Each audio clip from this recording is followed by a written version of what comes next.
Hello বন্ধুরা, welcome Habji Gabji family. তোমরা কেমন আছো? আশা করি তোমরা সবাই খুব খুব ভালো আছো। আমিও খুব ভালো আছি। তো বলো তো, আমরা এখন কোথায় যাচ্ছি? বাঙালি মানে কি? দীপু। দীপু মানে কি? দীঘা, পুরী, দার্জিলিং। তো সেই মতোই আমরা এখন আপাতত দীঘা যাচ্ছি। আমরা যাচ্ছি শৌলা রাস্তা দিয়ে। এখন আপাতত শৌলা রাস্তা হয়ে যাচ্ছি। চলে এসেছি মান্দ্রার মন্দির। দেখতে পাচ্ছ কি সুন্দর পরিবেশ। এখানে আমার মনে বসে সমুদ্রে ঠান্ডা হাওয়া উপভোগ করছে। এখানে আমার শ্বশুর ও শাশুড়ি মা একটু একটু ফটো সেশন করে নিল। তো আমিও এখন বসে পড়েছি এত সুন্দর হাওয়া, মনোরম হাওয়া খেতে। তো তোমরা নিশ্চয়ই ভালো আছো, জানো অনেক দিন পর এলাম, আমার খুব ভালো লাগছে। তারিখটা ছিল 29শে মে। ওই দিন আমরা ঘুরতে গিয়েছিলাম অনেকজন মিলে, প্রায় 25-26 জন।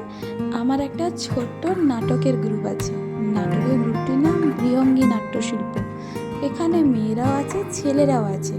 আমাদের পাড়াতে পুজো হয়, কালী পুজো। ওই কালী পুজোতে আমরা সবাই 2 দিন ব্যাপী প্রচুর আনন্দ করি, নাচ গান করি। আগের বছর একটি নাটক তৈরি করেছিলাম সবাই মিলে। দেখতে পাচ্ছ এখানে মেয়েগুলো সবাই ওই নাটকে ছিল। এই জন্য নাটকের ফুল টিম আর সবার ফ্যামিলিকে নিয়ে চলে এসেছি। পৌঁছে গেছি দীঘাতে। এখন ওদের টিফিন টাইম। ওরা সবাই খাচ্ছে মুড়ি ঘুগনি। আর এখানে জেঠু জেঠিমা সবাই, যারা যারা বড়রা গেছিলো ওরা আলাদা টেবিলে বসে খাচ্ছে, মেয়ের একটা টেবিলে, ছেলের একটা টেবিলে। তো এটা হলো আমার টিফিন। বাইরে গেলে না কোথাও আমার ভালো লাগে না মুড়ি ঘুগনি খেতে। তো এই জন্য আমি সবসময় একটু লুচি, পরোটা দিকে এইসব খেতে পছন্দ করি। তো টিফিন খেয়ে দিয়ে চলে এসেছি সমুদ্র পাড়ে বসতে, হাওয়া খেতে। দেখতে পাচ্ছ সবাই বসে আছে। আমরা গিয়েছিলাম না, ওই জন্য কি একটা না ঝড় এসেছিলো, ঠিক তার পরে পরে এত ভুল হয়ে গেছিলো সেই সময় গিয়ে। আর কি বলবো, কিন্তু ঘোরায় প্ল্যান জানো তো হঠাৎ করেই হয়। প্ল্যান করছি যাব এরকম করলে কোনো দিন হয় না। এই জন্য হঠাৎ করে প্ল্যান করে হঠাৎ করেই চলে গেছি।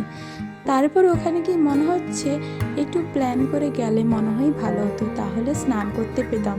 স্নান বা করেছি একদম সন্ধ্যাবেলায়। সেই সময় আর ক্লিপ কিছুই নেওয়া হয়নি। ওই দিন এমন পরিবেশ ছিল, রোদ তো ছিলই না, খুব সুন্দর ওয়েদার, কিন্তু জলও নামছিল না। সবাই সেখানে মন খারাপ করে বসেছিলাম। এই সুন্দর সুন্দর ঢেউ দেখছিলাম আর হাওয়া খাচ্ছিলাম। আর কি করবো বলো, জল তো নামছে না। উল্টে আমরা কি করছি, পাথরের রাম লিখে লিখে ফেলছি যাতে জলটা যাতে নেমে যায়। আরও বলছি, হে মা গঙ্গা দেবী, তুমি একটু শান্ত হও, নেমে যাও, আমাদের একটু স্নান করতে দাও। গঙ্গা দেবী তো আমাদের স্নান করালোই, কিন্তু একদম সন্ধ্যা হয়ে গেছে, অন্ধকারে আমরা স্নান করেছি। কি আর বলবো, ওই দিন এতই মন খারাপ ছিল, আমরা কোথাও ঘুরতেই যাইনি, শুধু পাড়ে বসে বসে গল্প করে করে কাটিয়ে দিয়েছি। কিন্তু এটাও ঠিক, সবসময় দীঘা যাব মাথায় রেখে যাব যে অমুক জায়গায় যাব, এটা কিনবো ওটা কিনবো, স্নান করব, খাওয়া দাওয়া করবো, চলে আসবো। কিন্তু ওই দিন কারুর কোনো প্ল্যান কাজ করেনি। দীঘা যেরকম সবাইকে চেয়েছে সেরকম সবাই পাড়েই সবাইকে বসিয়ে রেখেছে।